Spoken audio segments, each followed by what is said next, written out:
Coates, and I'm a graduate student in the College of Architecture at OU. And essentially what we got to work on this year was a project that essentially is going to become an addition for Gould Hall, the College of Architecture. What we're really lacking right now is some space for an auditorium, a place where a lot of people can get together, have presentations, any kind of community activities where we want to bring people together. We also wanted spaces for the graduate students and PhD students. So this was our site here. It's not an easy site to design on because it's pretty limited as far as space goes, and we have a pretty big program of requirements. What we really want to do is make sure that our connections are strong, both with the students who are coming off of the South Opal. There's obviously a very strong connection with Gould Hall itself, and so we wanted to really make that a tangible connection. We also, it was a really big challenge because we needed to make sure that we respected Gaylord, although it's not necessarily a part of the College of Architecture. A really strong access coming right out those doors. There's a nice arch, and we really wanted to keep that connection strong. A lot of us ended up basically creating a bridge that connects the two facilities. That became really a community space for the students to interact, whether they are in undergraduate programs or graduate. We're standing at the site. Here we have Gaylord Hall to the south with a nice connection here that we can respond to in our building. Just to the east we have Gould Hall. This wing contains some of the offices and the Dean's Suite, which is very important to respond to. And then over here we have the rest of Gould Hall. Some of the restrictions that we really needed to pay attention to on the size were access to sunlight. We definitely wanted to be respectful of the views that people currently have out of those spaces and still allow them to get natural daylight into those spaces. Here we have a site model that we built. Here you can see the same buildings that we just saw outside. We have Gaylord Hall just to the south and Gould Hall just to the north and to the east. If you look around this area, you can see that it's a pretty tight space. Here we have a pretty strong connection that we need to respond to in our building. And here's the Dean's Suite, which juts out, and we need to make sure that we respond to the views that they still have right now and make sure that they're still able to have good views and daylight into the buildings within those spaces. We started looking at those site limitations and restrictions and responded to them by making mass models that we thought would work to actually house the program but also respond to those restrictions on the site. So here you can see a few examples. We started with small samples of what we thought might work well on the site and moved to larger models, which really helped us get a little bit more of a feel for scale as far as what the program. So here you can see a few examples of some of the models that we built, where we really did actually look at how those program requirements were going to fit into the space. So here you can see the auditorium would actually go into these larger spaces, and then the smaller program requirements would actually fit around the sides. Responses are completely different. They take very different perspectives on the same program requirements, and we use these to help drive the next step in the program process and how we design the building. So you can see here are a few more examples of how we took comments based on these smaller models and actually worked them into a few more different options from all the other models that I worked on personally. This is the model that I ended up using to create my final project. Each of the spaces actually respond pretty well. You can see that there's particular very distinct volumes within this model, and I actually segregated the uses within each of those spaces. And then the tree and that shade color. So looks great. And those all just print out like that same size. They're all in their little typical form. So we just make them. So essentially, this is the model that I ended up deciding to work with. The reason why I picked this model is because I think that contextually it responds to the existing architecture. Here you can see the curved volume responds to the curved volume that's here on Gould Hall existing. And it really gave me an opportunity to kind of shape the spaces based on those geometric shapes that you can see here. Essentially took the concepts that I had in place here and actually put a structural form to it.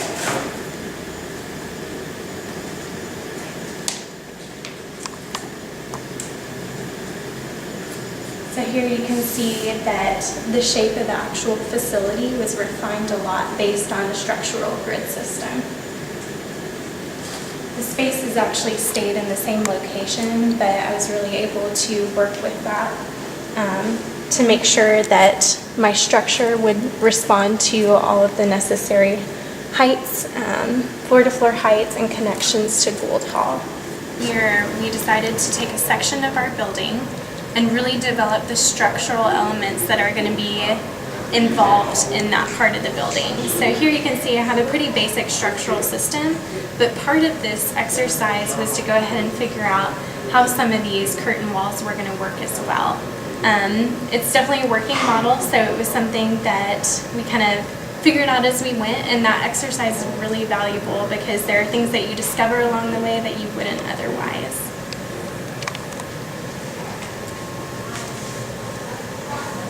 Phase, we started looking at our landscaping, which if you look at the site plan here, you can see that the space is pretty limited as far as what we have to work with around the site. You can see we have Gould Hall here, which wraps around. We have Gaylord Hall, which is on the south side, and then we have our building. So we really needed to look at not only the spaces in between the buildings and the main corridors and on the outside, but also our connection to the South Oval as well. So one place that I started was looking at the study of precedents. And you can see here I've located a lot of different images which pinpoint pretty strong concepts that I wanted to include in my landscaping design.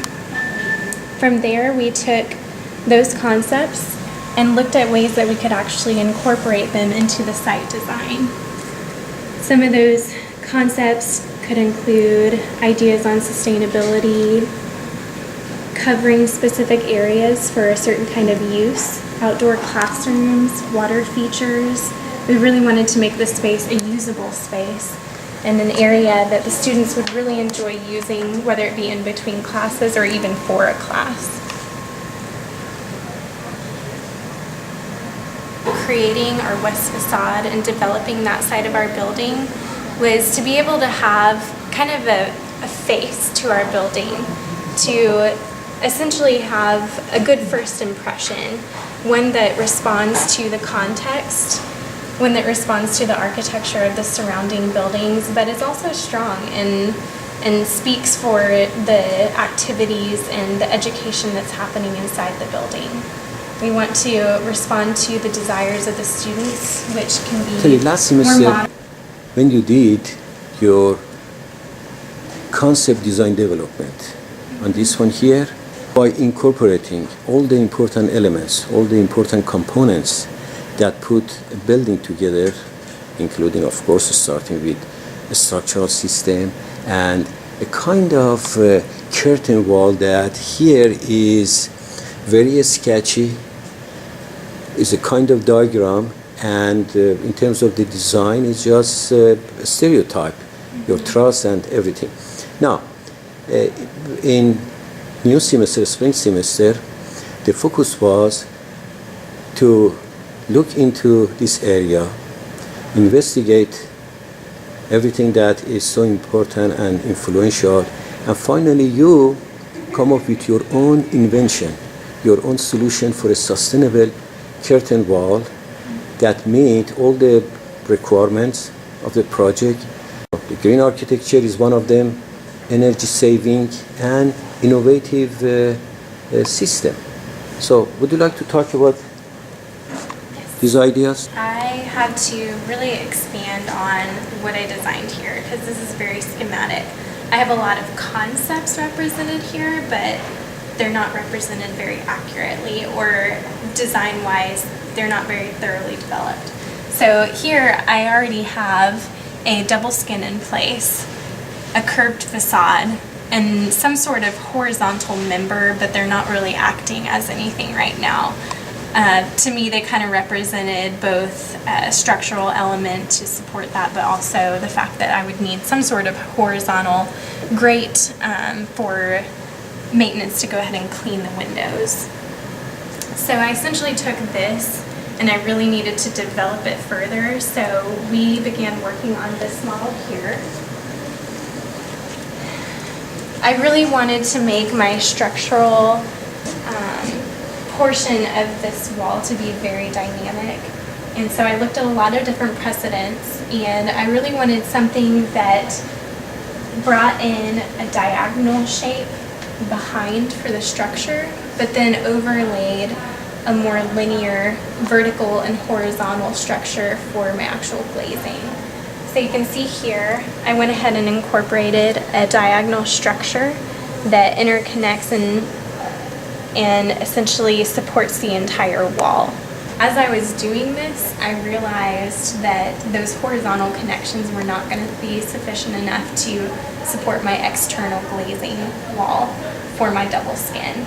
So I kind of discovered along the way as I was doing this, and I probably wouldn't have known otherwise if I was just working in a computer model, that I would need these. But you can see here that I inserted intermediate members that connect from a lower horizontal portion to the next layer, which really helps to give a little bit more rigidity to these horizontal. You can see here that the horizontal members can act both as grates for cleaning the windows, but they can also be used as shading members.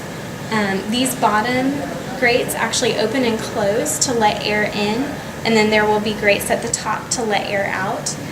This essentially allows you to trap that warm air in during the winter months, and then during the summer months you can release the hot air, and it keeps the space inside cooler. Rather than doing mullions on my inside layer and on the outside layer, I wanted to bring out a different type of technology for the external layer. It's kind of an educational tool for the people who will be using the building, architects, future architects. But essentially you can see here that we have spider clips connecting that outside layer of glass, and then there would be a silicone butt glaze in between. Teri, you had some question about the connection between your curtain wall and the main structure of the building. Would you like to talk about that? Essentially, I knew that I would need to transfer the loads from this structure to my main structure, and I couldn't do it by just having it lean on this top portion here.